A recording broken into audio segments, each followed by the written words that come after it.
Hello and welcome to the France 24 interview. Our guest today is the president of Liberia, Ellen Johnson Sirleaf.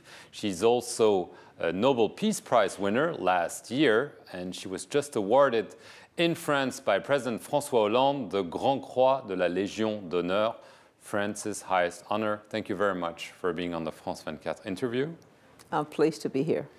I'm going to first ask you your reaction to the re-election of Barack Obama. Obviously, your country, Liberia, has a very special tie with the United States. You've lived there part of your life. What's your reaction? I am very pleased. Personally, and all Liberians are thrilled and excited about the re-election of President Barack Obama. We believe that this now ensures that anyone in the United States of America can reach their potential, and it's not a one-time thing. The confidence that the American people have shown in his leadership is something that just inspires us, and we look forward to continuing a strong relationship, a very historical and traditional relationship with the United States. You met with the French president. And probably on the menu today is the situation in Mali. The country is split into two. There are war drums on the horizon, potential intervention by African forces.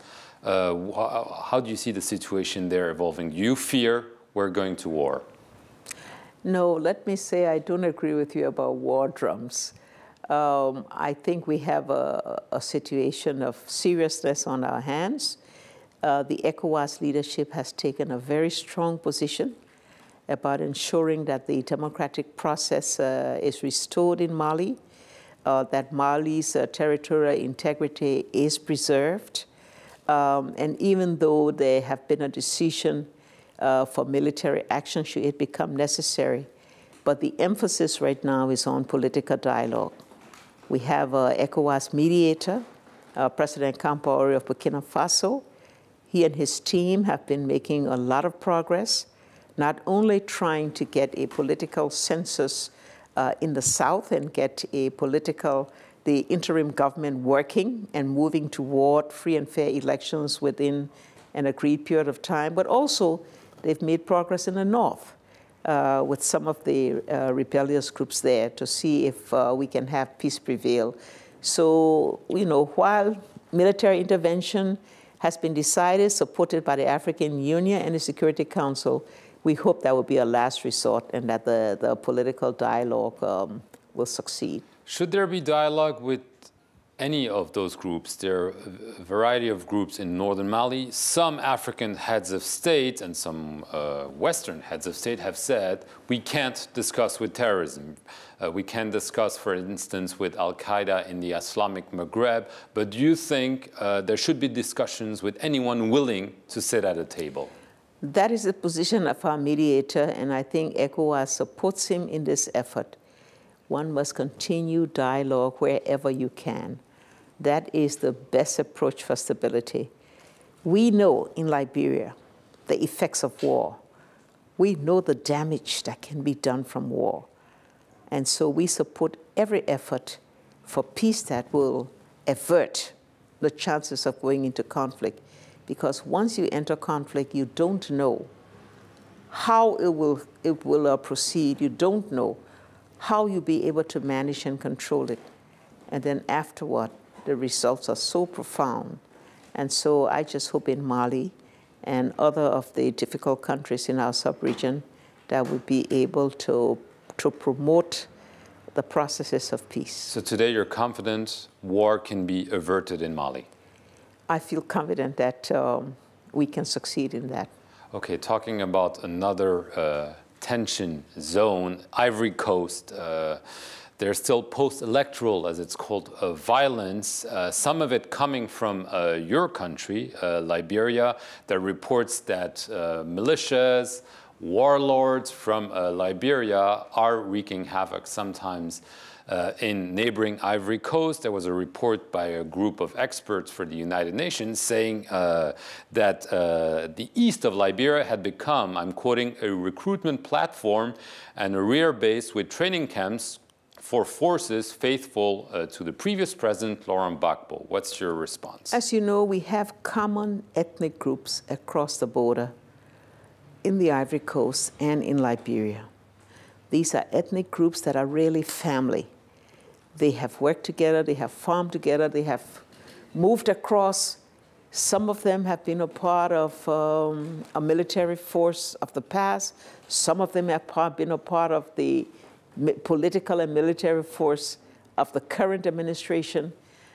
Indeed, many of those who have come across as refugees have not accepted the political status quo in the Ivory Coast.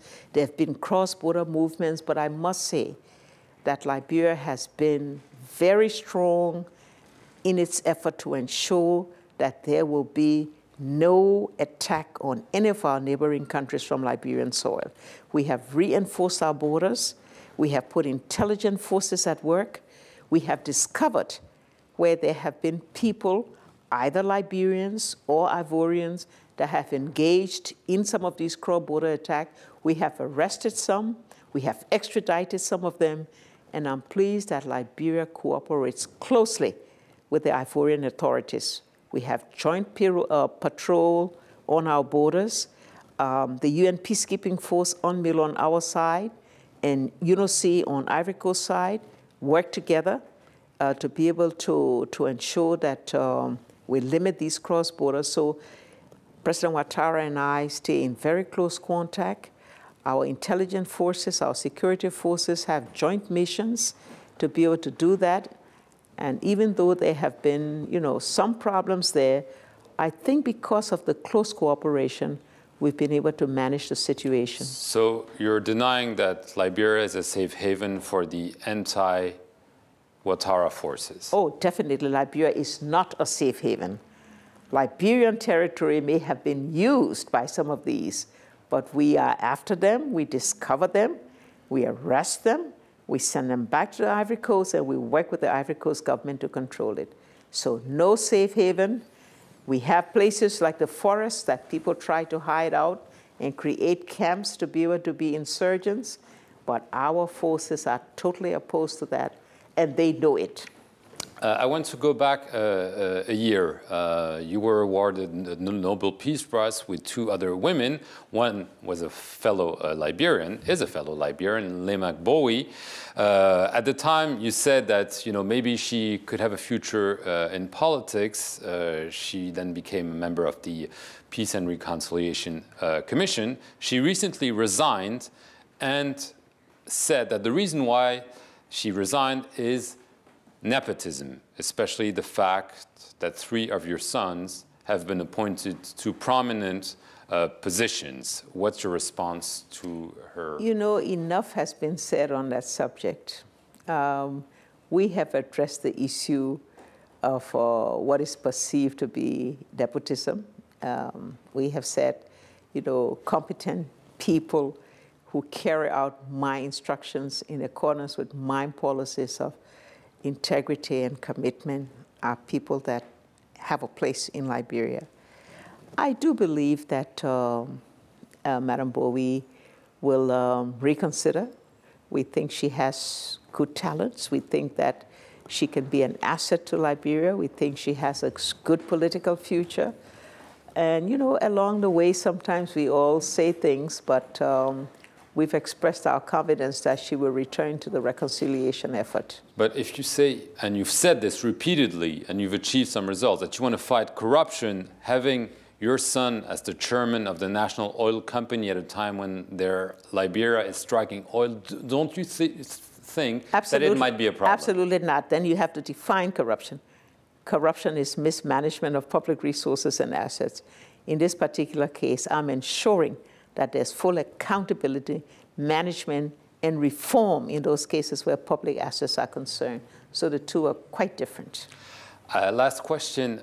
For years, you were very lonesome, if I may say. You were the only female elected president in Africa. This is not the case anymore. Joyce Banda became the president of Malawi back in April, and she already made a mark by saying she refused to host an African Union summit because one of the guests would be the president of Sudan, who is indicted by the International Criminal Court. How do you feel about her?